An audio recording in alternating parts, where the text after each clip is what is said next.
Saat hari itu pun tiba, manusia terbangun dari kematian. Mereka bingung, cemas, dan penuh ketakutan. Dunia yang dulu mereka kenal telah lenyap, berganti dengan tanah putih luas yang tak bertepi. Disinilah semua manusia, dari nabi hingga orang paling lalai, berdiri sejajar, menunggu keputusan yang akan menentukan akhir perjalanan mereka. Sebagai seorang muslim, kita diajarkan tentang kehidupan setelah kematian. Kematian bukanlah akhir, melainkan gerbang menuju kehidupan yang abadi. Salah satu peristiwa paling dahsyat yang akan dialami oleh setiap manusia setelah kebangkitan adalah berkumpulnya mereka di padang mahsyar. Ini adalah tempat di mana seluruh manusia dikumpulkan sebelum dihisab, diadili oleh Allah Subhanahu wa Ta'ala.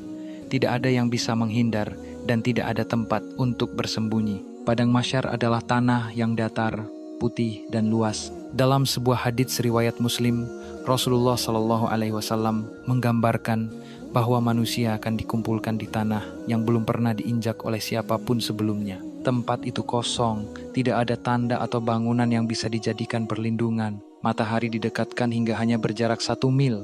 Panasnya begitu luar biasa hingga manusia mulai berkeringat. Ada yang hanya sebatas mata kaki, ada yang hingga pinggang, bahkan ada yang tenggelam dalam lautan keringatnya sendiri. Semua tergantung dari dosa dan amal mereka di dunia. Ketika manusia berdiri menunggu keputusan, hati mereka berdebar ketakutan.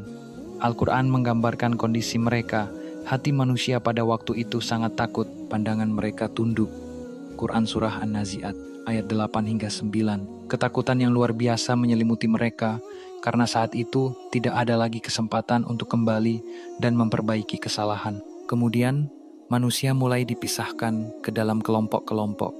Sebagian dibangkitkan dalam keadaan mulia, sebagian lagi dalam kehinaan. Ada yang berjalan, ada yang berlari ketakutan, dan ada yang diseret oleh api yang menyala-nyala. Bahkan, ada yang menunggangi unta bersama beberapa orang, sementara yang lain harus berjalan dalam kesengsaraan. Dalam kondisi penuh kegelisahan, manusia mulai mencari pertolongan.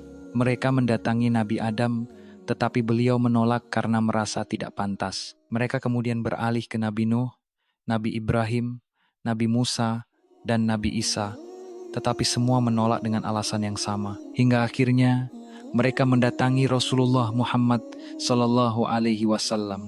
Dengan penuh kasih sayang, beliau bersujud di hadapan Allah, memohonkan syafaat bagi umatnya, dan Allah pun mengizinkannya untuk memberikan syafaat kepada mereka yang layak mendapatkannya. Namun, ada juga yang tidak mendapatkan syafaat.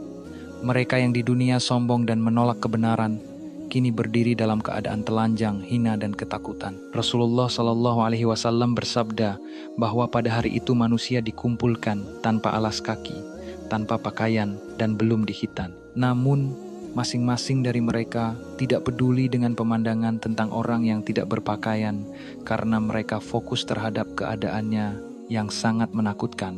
Pada akhirnya, keputusan Allah Subhanahu wa Ta'ala ditetapkan.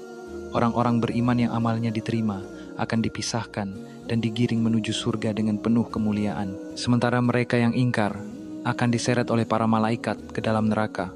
Tidak ada yang bisa membantah keputusan Allah, karena setiap amal, sekecil apapun, telah dicatat dan akan diperhitungkan. Demikianlah gambaran peristiwa yang akan terjadi di padang mahsyar. Bagi mereka yang mempersiapkan diri dengan iman dan amal saleh, hari itu akan menjadi awal dari kebahagiaan yang kekal. Namun, bagi yang mengabaikan peringatan, hari itu akan menjadi awal dari penyesalan yang tiada akhir. Semoga kita semua termasuk golongan yang mendapatkan syafaat Rasulullah Sallallahu Alaihi Wasallam dan dimasukkan ke dalam surganya.